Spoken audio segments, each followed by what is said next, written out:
This story is breaking news, a huge profile piece from Task and Purpose, uncharacteristically good article from Task and Purpose.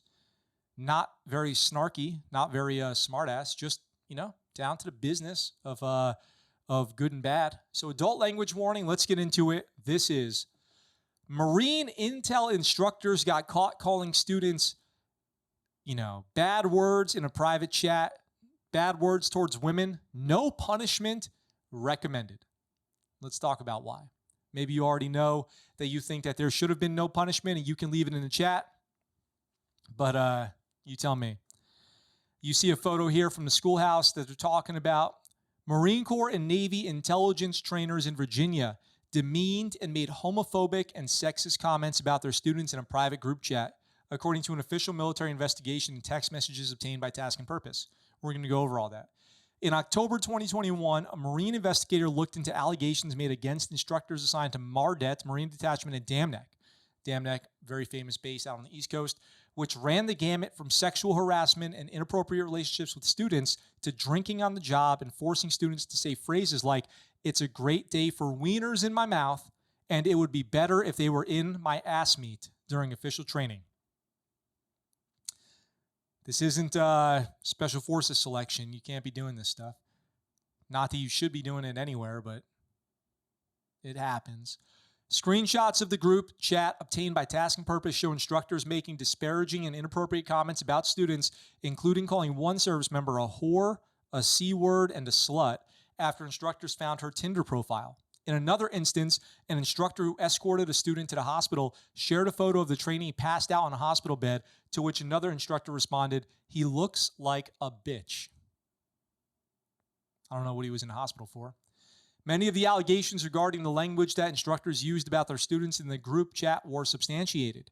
The investigating officer concluded in the report that there was a key flaw in regards to the professionalism and discipline of the instructors, and noted that the text messages exposed the CI counterintelligence human intelligence community to significant risk. The investigator also said the subjects and witnesses in the investigation deleted the group chat in question when they learned of the allegations against them. Might call that obstruction of justice. We're going to get into that. Yet no disciplinary action was recommended against any of the instructors involved. Did they actually break any rules? The investigator instead proposed remedial training and administrative action for the instructors to remediate their shortcomings and proactively ensure best practices are upheld. The investigator, who is an active duty Marine officer at the same training location, now what they'll do when some kind of complaint like this is made, it could be a random officer, somebody with no actual training on this, just some random 04, something like that. They'll be, "Hey, you have 30 days to get this investigation done. Good luck." So part of the problem here might be the way that the military handles these investigations and appoints investigating officers in the first place. Just going to leave that at that. This person, though, appeared to describe the comments made by instructors as being mischaracterized, saying that while the investigation revealed some unprofessional behavior, the allegations could be described differently, though specifics were redacted from the report obtained by Task and Purpose. The real question here is, to what extent can an instructor trash talk privately with other instructors before it becomes prejudicial to the fair and equal opportunity of the schoolhouse? I think that's what this boils down to. The most severe punishment that appeared to be handed out was really not serious at all. Lieutenant Colonel Ryan Harrington, the commander of Mardet Damneck, ordered a non-punitive letter of caution, or MPLOC, to an instructor for questionable conduct uncovered during the investigation. An MPLOC is not punishment and cannot be forwarded in the service member's official file. It's just for their instructor record. The investigating officer's findings and recommendations, including to not take any punitive action, were supported and approved up the chain of command, including the 2-star general in charge of Marine Training Command, Major General Alford, who you may have heard his name before. There is, there's a good question here as to what extent the Marine Corps or the military in general should be allowed to handle these investigations on their own without any outside interference or influence. Recently, the military made it so that you cannot, I think it was maybe the Air Force, made it so you cannot handle sexual harassment or sexual assault charges within that command. It has to be outside of the command, chain of command. So maybe they need to do more of that. But if you do more of that, what is the point of an investigation? Is it ultimately to bring charges no matter what, or is it to get to the bottom of what was actually done legally or illegally? I think the answer is find out what was actually done legally or illegally. And if that is not, if the laws are written badly, maybe amend them, but not to just go out and get people for the sake of it also. As endorsed, the findings of facts, opinions, and recommendations of the investigating officer are approved, Alfred said in a signed memo on February 25th. Experts and veterans say the recent indictment is just the latest example of failure for not only the military and Marine Corps specifically to take sexual harassment and sexism seriously, but to properly investigate misconduct. A Marine Corps official familiar with the investigation and who spoke on condition of anonymity said the alleged language detailed in the investigation was offensive to me, not only as a Marine officer, but as someone who tries to be a decent human being every day. Instructors named in this report either did not provide comment or did not return calls from task and purpose. The Marine Corps also declined to comment. The Navy did not respond to a request for comment. There was no accountability here whatsoever, said retired Lieutenant Colonel Rachel Van Landingham, who sounds like she's from Transylvania, a former Air Force judge advocate and professor at Southwestern Law School. And MPLOC is not accountability, and MPLOC is a whitewashing of everything that happened. I've been in an instructor setting where I've thought things said to students were inappropriate, and I voiced that. And I said, hey, I think that what happened in class today was not appropriate. I don't think we should be doing stuff like that. Maybe some instructors should be policing themselves. We need to all pledge that what hits this chat stays in this chat, a quote here. The Marine Detachment at Dam Neck Naval Annex, Virginia, is one of several locations for the Marine Corps where students train to become superior marine intelligence professionals. According to its official website, Marine sailors and civilians serve as staff members for roughly 1,200 Marine sailors and civilian students going through the course every year. The programs taught there use adult learning approaches, modern technology, and innovative instructional methods to teach basic and advanced intelligence skill training and education. Descriptions of the job, counterintelligence and human intelligence specialists are amongst the most adept and resourceful professionals in the service. To be a viable candidate, Marines have to at least be a corporal, need good moral character, and have to be open to critical feedback and willing to learn. Well, if you're going to put good moral character in the requirements for the class, you better display it as an instructor. The people there are quiet professionals who value responsibility, judgment, integrity, according to a Marine recruiting video. They have to be eligible for a top secret, sensitive, compartmentalized information clearance, which requires a rigorous background check. And a part of that background check, like we've talked about on the show before, is to be clear and open about your own background. So people who are, it says in here, and I've talked about this before, one of the key things that they look for in these investigations are if you're susceptible to blackmail or bribery. Well, if you're running secret text chats, doing bad behavior off duty, you're probably susceptible to blackmail and bribery. Could it be held over your head?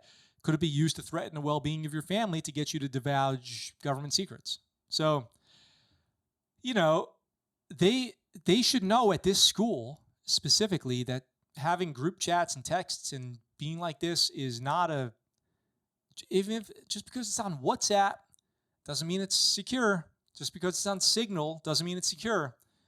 Somebody, all it takes, you think that because you use WhatsApp, right? You're all clear, right? All it takes is one person, one time, looking over your shoulder while your phone's open, seeing the notification pop up on your screen, you get the little preview of it. Your eyes can process that in a split second, and you're busted. It's really dumb. Even if somebody doesn't hack your phone, it's easy to get busted doing this stuff. So dumb, so dumb. According to Matthew Collins, a Marine Corps ground intelligence veteran, the human intelligence community specifically is an incredibly insular place. It's the smallest intelligence community within the service. It's always been a tribe unto itself, he said, adding that these Marines often operate without much supervision given the jobs they do in the field. True. There's also very,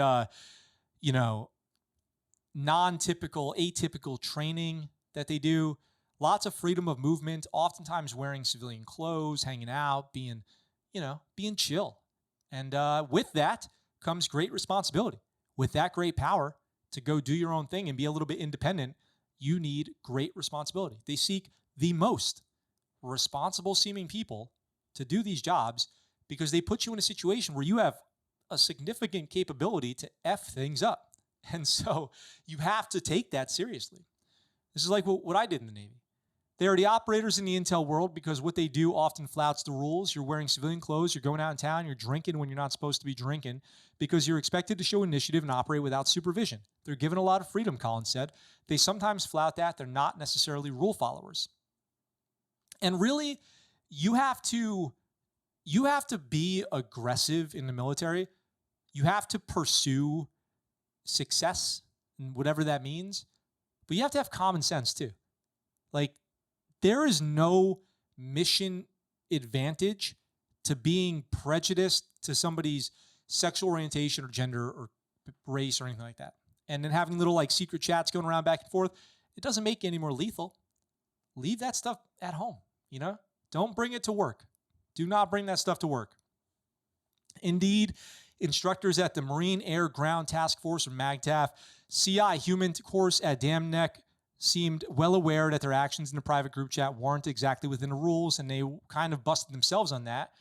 We need to all pledge that what hits this chat stays in this chat, said Petty Officer First Class John Krafinski, not to be confused with Jim from The Office.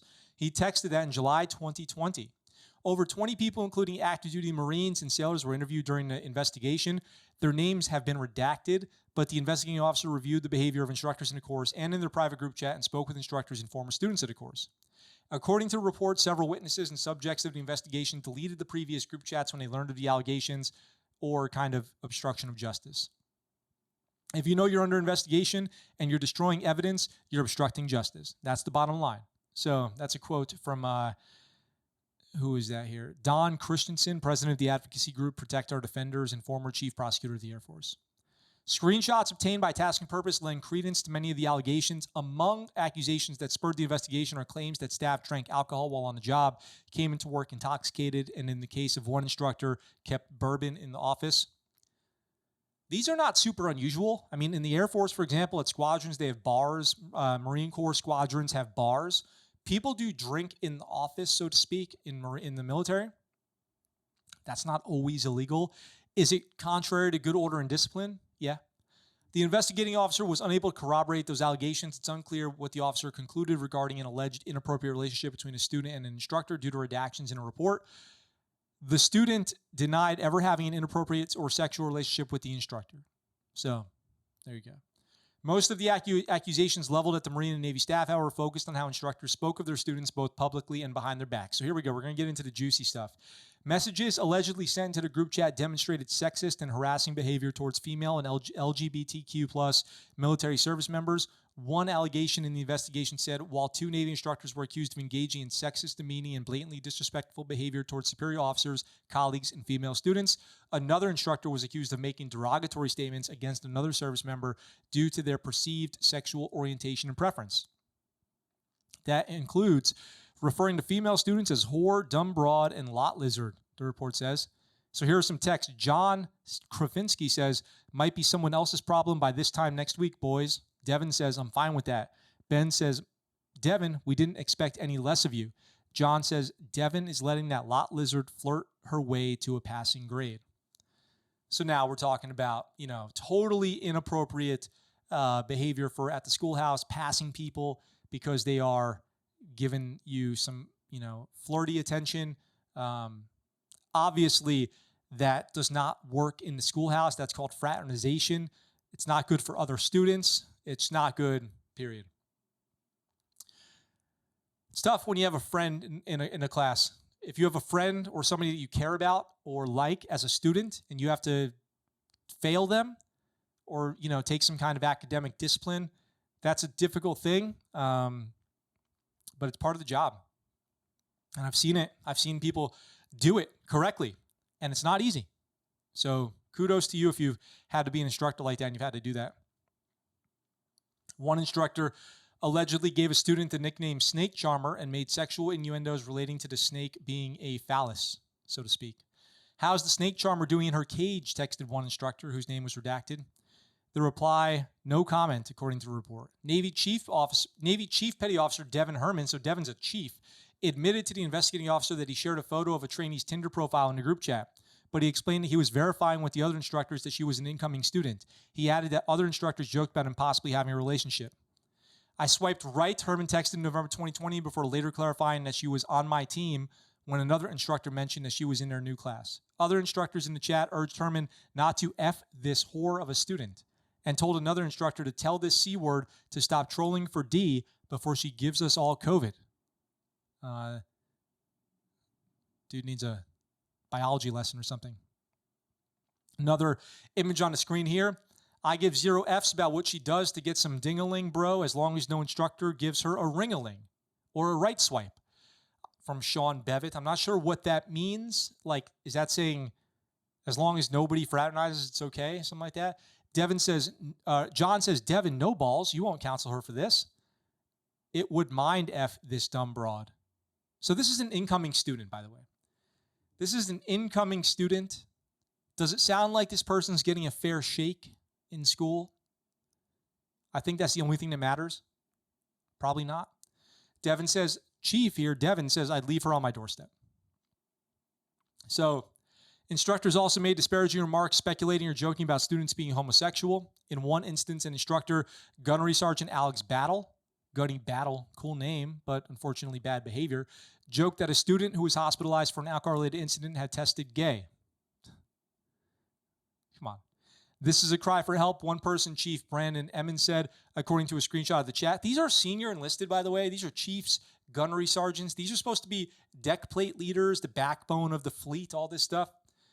So it says here, I get this kid is a S show, but he needs to way more help than we can offer him. Did his tests come back yet? Another member of the group asked. Yeah, Battle responded. Turns out he's gay. LOL, LOL. Well played, Palmer Scott said. Minutes later, Battle texted a photo of the student passed out in a hospital bed.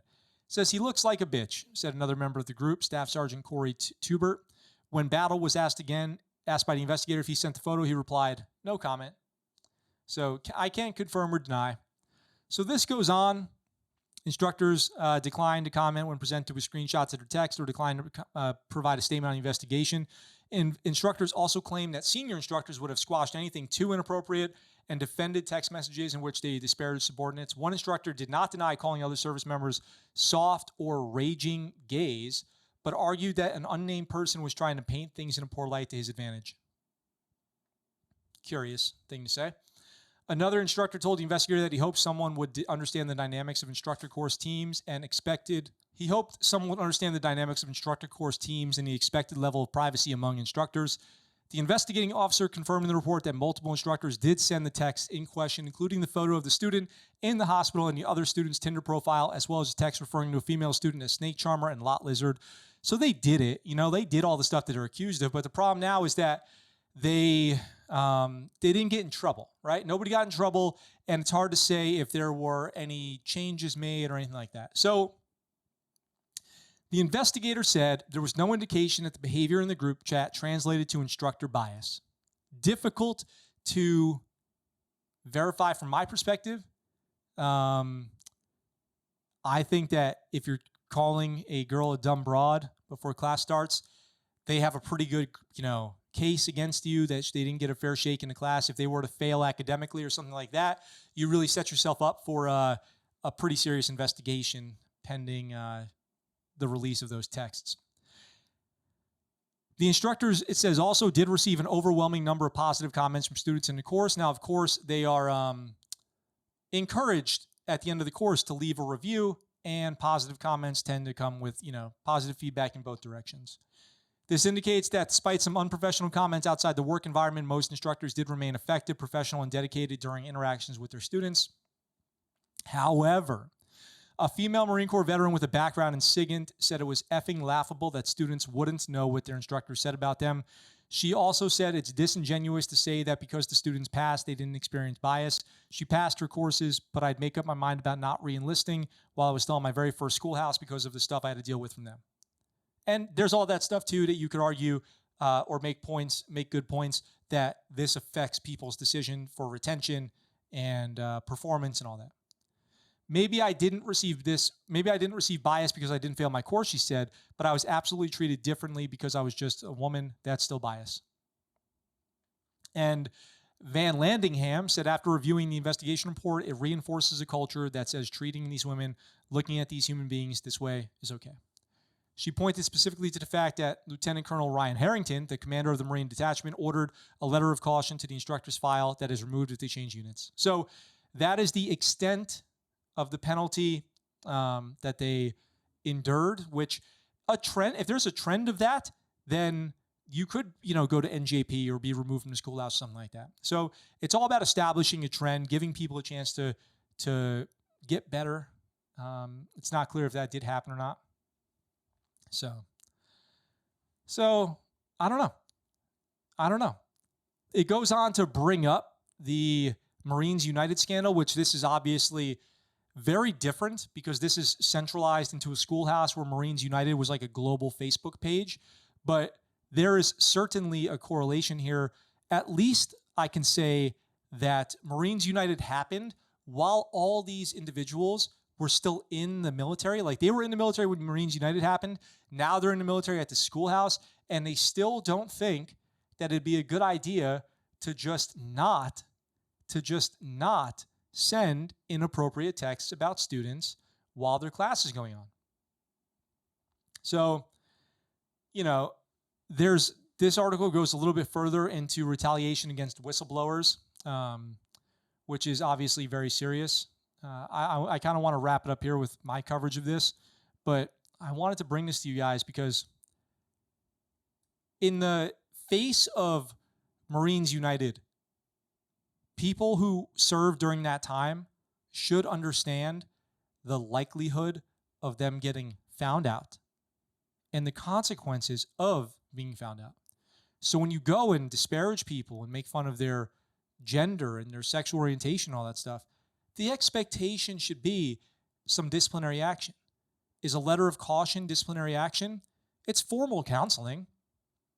No question about it. Does it count? I think that it counts, but is it enough to make a positive change? It's hard to say. Is kicking them all out enough to make a positive change? No, not really. You need a cultural change. You really need to figure out a cultural change to make sure at schoolhouses especially, because schoolhouses are sacred places of developing sailors, soldiers, airmen, Marines as they go into the fleet, into this new career. The schoolhouse is the gatekeeper of the right people getting out to the fleet with the right training. The boot camp is like, it's basic training. The schoolhouse is where you start developing people into the veteran that they're going to become. And when you have stuff like this, everyone who comes out of that schoolhouse and everyone who was there before is now going to wonder about this. You shake the trust and the faith that people have in the branch that they've joined. And that's not good. So that's my 2 cents on it. You guys can leave me a comment down below with what you think. I don't know. I was just the chief select. What do I know? I was just chief petty select. I don't know. I did work at a schoolhouse. I know I've been through instructor training. I got my instructor NEC, all that stuff. You guys tell me what you think. I'm curious. What's up, guys? Thanks for watching that video. I hope you enjoyed it. If you did, go ahead and hit that subscribe button up in the corner here and check out this next video. If you want, in the description down below, there's links where you can get Scuttlebutt Show merch and find out how you can support the channel. I really appreciate it, and I look forward to talking to you guys very soon.